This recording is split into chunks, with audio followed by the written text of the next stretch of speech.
और फरमाते हैं पढ़ लीजिए सल्लल्लाहु अलैहि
जो मानता है कि हम मजदूर के टुकड़े खाते हैं और मिलकर भी पड़ेगा कि मेरी जोड़ी में सदा टुकड़े मोहम्मद के पड़ी है क्या मुझे शाहों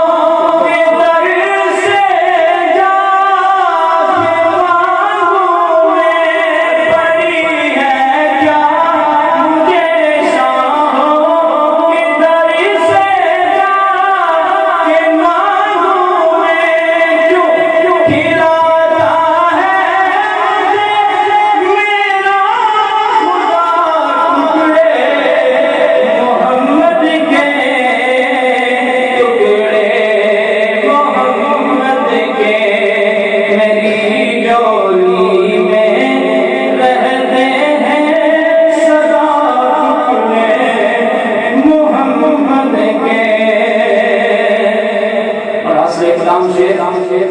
मेरे मौला अली और फातिमा हसनैन के सदके मेरे मौला अली और फातिमा हसनैन के सदके मेरी नस्लों को भी करना टुकड़े मोहम्मद के टुकड़े मोहम्मद के मेरी झोली में रहते हैं सदा टुकड़े मोहम्मद के। आखिर में सिर्फ दो शेर जिस हस्ती के इसाले सवाब के लिए ये महफिल का टाइटल दिया गया है, उनकी जिंदगी का जो मकसद है, जो उनका पैगाम है कि सारी उम्र